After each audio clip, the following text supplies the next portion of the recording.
Hello everyone. देखिए, मैंने इससे पहले आपको बायो इंट्रो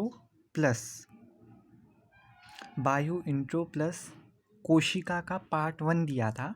आज मैं उसका सेकंड पार्ट दूंगा। ठीक है, तो चलिए स्टार्ट करते हैं। हमने बताया था यूकैरियोटिक और प्रोकैरियोटिक कोशिका में डिफरेंस। फोर्थ पॉइंट क्या है इसमें केंद्रक कला पाया जाता है यूकैरियोटिक कोशिका में। ओके, और इसमें केंद्रक कला का अभाव होता है। ठीक है, ये हो गया डिफरेंस। मैंने 4 डिफरेंस बताए थे आपको। तो चलिए सेल की ओर चलते हैं। कोशिका क्या होता है? ठीक है, दूसरा ये पार्ट था हमारा। दूसरा उसमें जो मैंने आपको दिया था। ठीक है, तो सेल को हम 2 पार्टों में सेपरेट करेंगे। पहला पार्ट जो होगा वो होगा सेल मेम्ब्रेन, और दूसरा होगा प्रोटोप्लाज्म, जिसे हिंदी में क्या बोलेंगे? कोशिका भित्ति या छाल।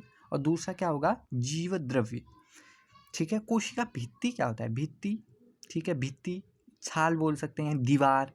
ठीक है, देखिए जो मैंने फिगर बनाया है, इसके बाहर वाला जो पार्ट है एक टाइप से दीवार का काम कर रहा है। अंदर जो लिक्विड वाला पार्ट है, द्रव वाला पार्ट है, उसको एक टाइप से उसको सहारा दे रहा है कि वो बाहर ना आए। ठीक है, तो कोशिका द्रव्य की ओर चलते, क्योंकि इसमें काफ़ी ज़्यादा पार्ट है। केंद्रक में तो सिर्फ 2 ही पार्ट है, पहला क्रोमोसोम और दूसरा जीन। क्रोमोसोम गुणसूत्र, और साइटोप्लाज्म में आ गया माइटोकॉन्ड्रिया, जिसे माइटोकॉन्ड्रिया ही बोलते हैं हिंदी में। राइबोसोम ही बोलते हैं हिंदी में। लाइसोसोम ही बोलते हैं।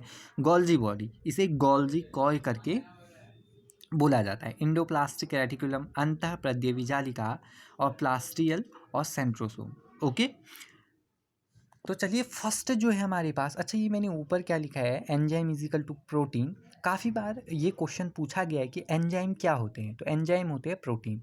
तो फर्स्ट है माइटोकॉन्ड्रिया। ठीक है, देखो आप ये शेप देख रहे हो कि इसका माइटोकॉन्ड्रिया का शेप कैसा है। ठीक है, देखिए इसे कोशिका का ऊर्जाघर कहा जाता है। जो कोशिका को एनर्जी मिलती होगी, जो उसे ऊर्जा मिलता होगा, जो उसे फूड मिलता है, वो माइटोकॉन्ड्रिया के द्वारा ही मिलता है। ठीक है, इसमें कार्बनिक भोज्य पदार्थ है। ठीक है, इसमें जो कार्बनिक जो भोज्य पदार्थ है उसका ऑक्सीकरण होता है, और इस क्रिया को अंतःश्वसन भी कहा जाता है। समझ में आया? अच्छा, सीधा सीधा मतलब क्या है कि ये कोशिका को भोजन प्रदान कर रहा है, उसके लिए ऊर्जा संचित कर रहा है, उसको ऊर्जा दे रहा है, नहीं तो वो काम कैसे करेगी? ठीक है, ऑक्सीकरण के पश्चात ऊर्जा प्राप्त होती है, और वो ऊर्जा जो है एटीपी के रूप में संचित होती है। ठीक है, यहाँ जो ऊर्जा है वो एटीपी, एडिनो ट्राई फॉस्फेट के रूप में संचित होती है। दूसरा,